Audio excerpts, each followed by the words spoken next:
pattern evaluation methods. So the question is, how do we judge whether or not this pattern or this rule is interesting? And so we want to evaluate using some kind of interestingness measure. And so we'll look at a couple of different measures. So not all the generated patterns that we find or rules that we determine are actually interesting. And so for objectiveness, we're looking at support, confidence, and correlation. For subjective, this is where it could be really dependent, like one man's trash is another man's treasure. So query-based, we can have relevant to a user's particular request, or it could be against one's knowledge base. So it could be something unexpected, fresh, and timely. We can also have visualization tools for the multidimensional and interactive examination. So for association rules, we want to talk about the limitation of the support confidence framework. So you want to be careful when you're working with these association rules and relying on support and confidence. So when you have your association rule, let's take a look at we have a contingency table here for basketball and cereal, and we calculate out the association. And the problem is we have this misleading aspect of it. So here we have the support of 40% and confidence of 66.7% on this association rule. But if we actually look into the rule in more detail in the data, the percent of students eating cereal. So how many people eat cereal? There's 750 out of 1,000 that eat cereal.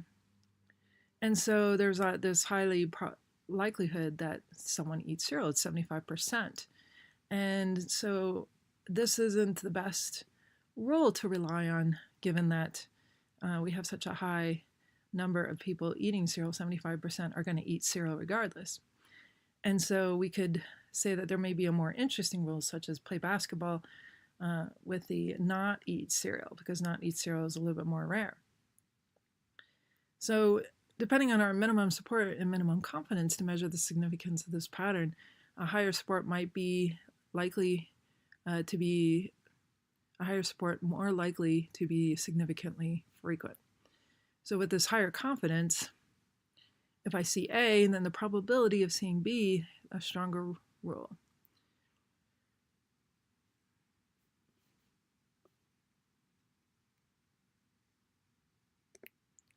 So correlation rules.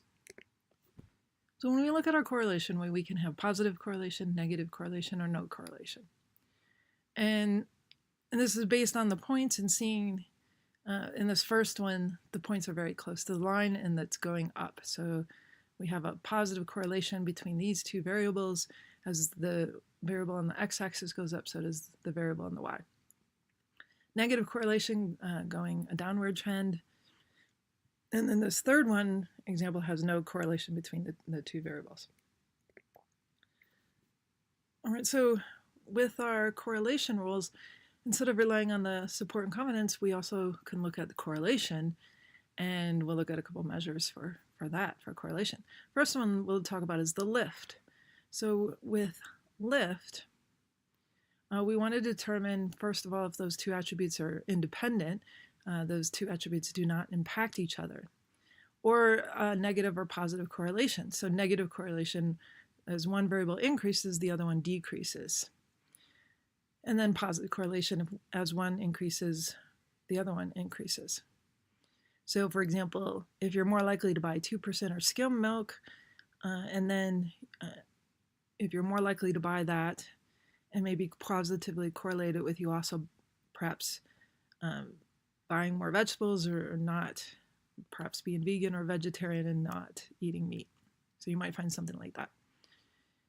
So the dependence, so here, and then get another example of dependence. So if I were to go skiing this weekend, I'd be dependent on whether my friend goes or not. I'm not going to go by myself, so then there would be a high dependence. So as the likelihood of my friend is going to go up to go skiing, so is my likelihood of going skiing will increase. Versus the negative dependency, well, this might be someone I don't like. The likelihood of them going skiing, as that goes up, my likelihood goes down, and vice versa. So For correlation, we want to be able to capture this dependency or whether the variables, those two attributes, are indeed independent. All right, so now we can take a look at our contingency table and calculate. We have our support and confidence. Let's look at the lift. So for example, based on this table for B and C, if we're working on this rule for the B and C, we can calculate the lift.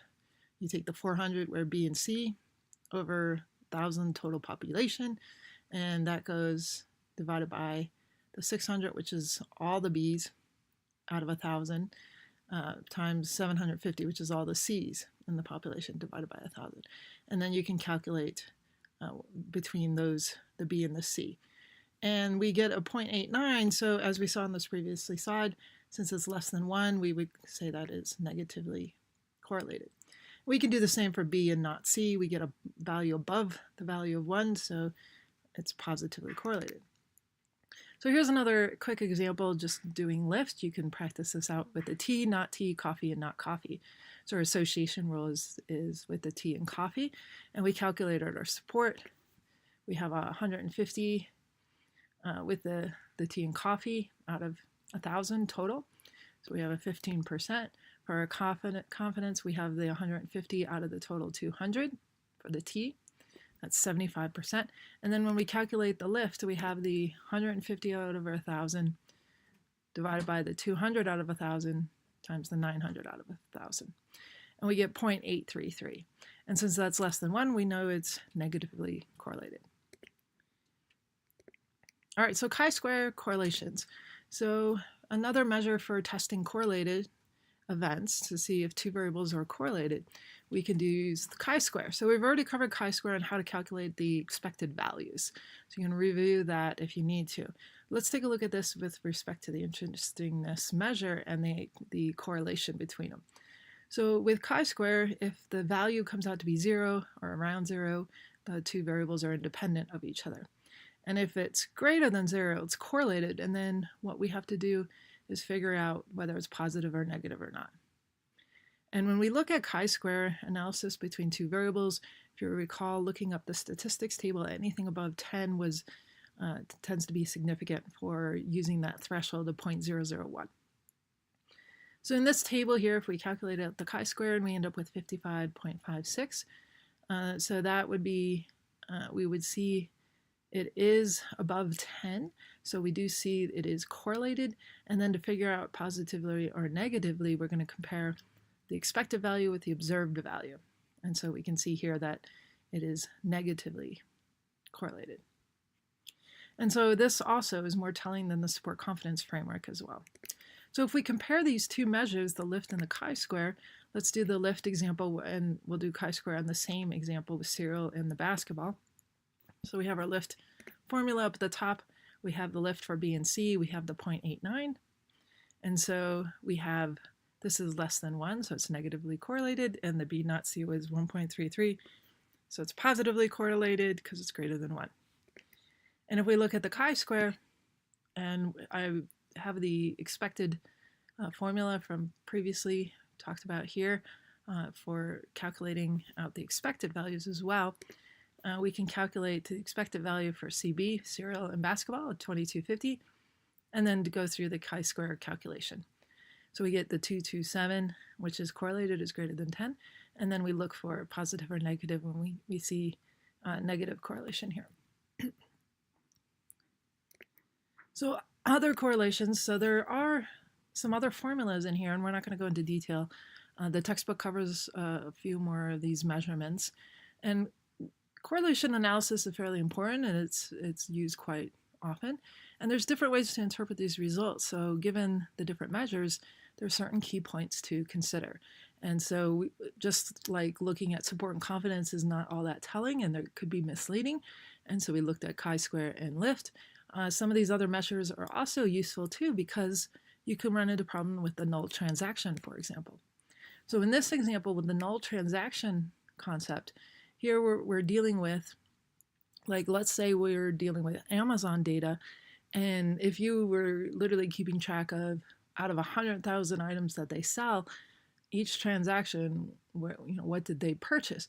Well, whether they bought this book on data mining and perhaps toothpaste in the same transaction, it's a very sparse vector data set, and matching them up for a lot of these formulas, because you bought maybe a tote bag and a happy shirt, two completely different things than my data mining and toothbrush, some of these formulas are going to match us as very, very closely similar, simply because we both didn't buy the other 999,000 items that are for sale on Amazon.